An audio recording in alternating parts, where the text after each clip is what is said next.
Boryslav is a city located on the Tysmenytsia River in Lviv Oblast of western Ukraine.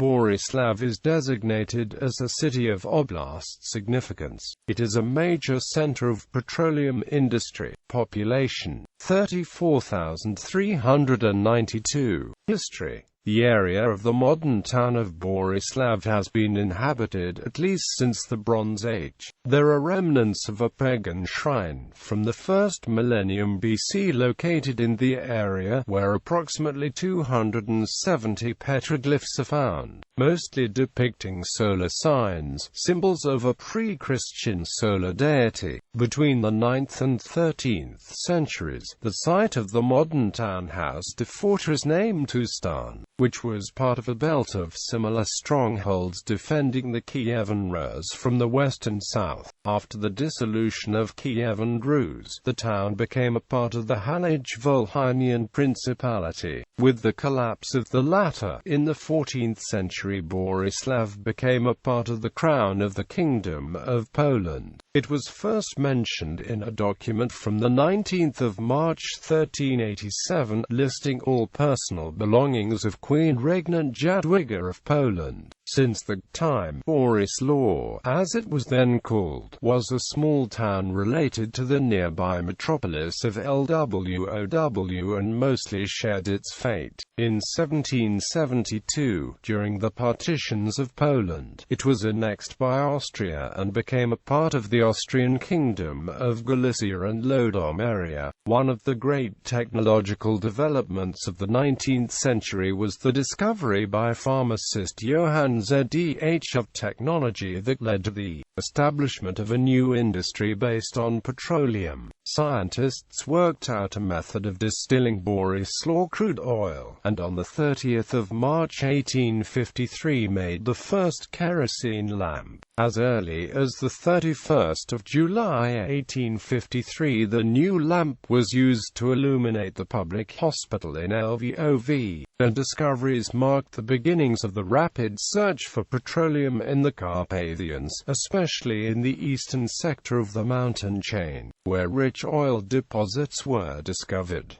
In 1854, the first ozerkerite mine was started in the town after the ore was discovered by Robert Doms. In the second half of 1853, following the research of Johann Zdh and several other scientists working in the nearby city of Lemberg, the town and its surroundings saw the emergence of an oil industry. One of the first oil rigs in the world was built near Boryslav by Robert Doms in 1861.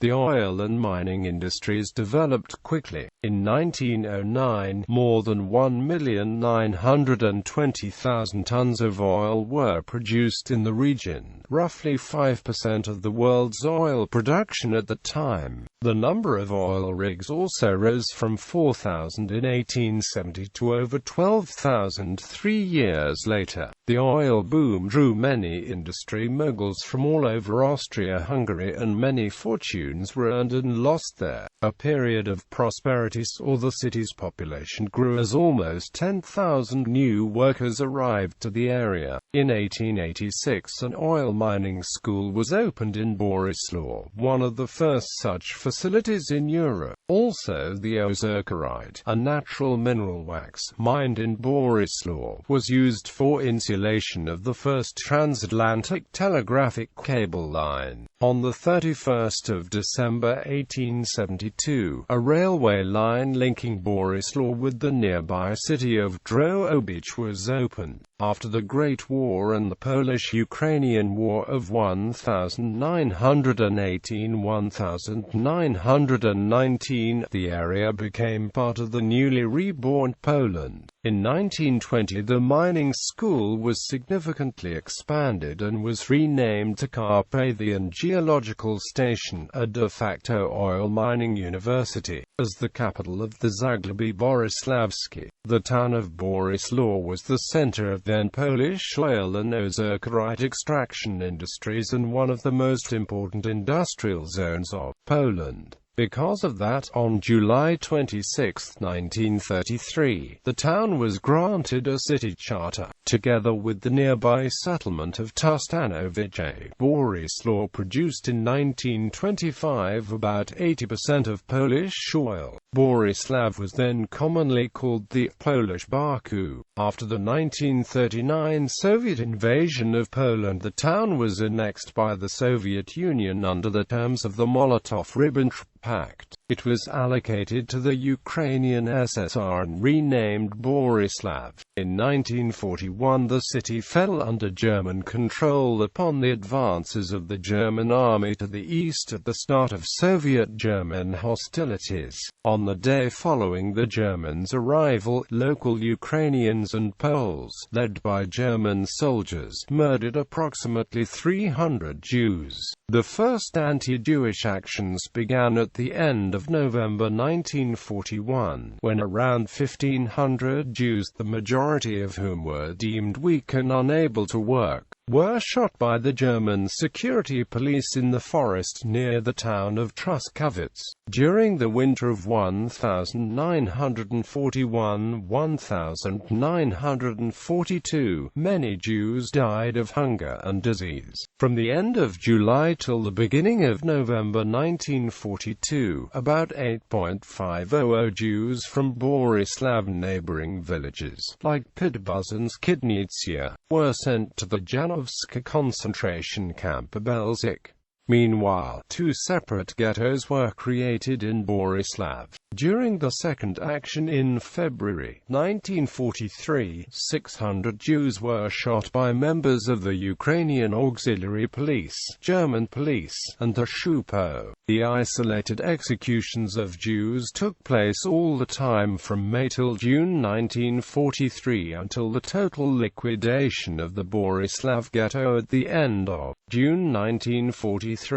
Over the course of 1 week, the German forces murdered around 700 Jews. The remaining Jews were deported to different labor camps from April to June 1944. In all, over 10,000 Jews native to Boryslav were shot by Germans or murdered in the camps. A personal account history of this period is recounted by the Polish-American writer and Boryslav native Wilhelm Dichter in his popular and acclaimed literary debut, Kon Pana Boga. It is a memoir of the war in Boryslav as Dichter experienced it as a Polish Jewish child. Following Germany's defeat in World War II, the town came again under the Soviet rule.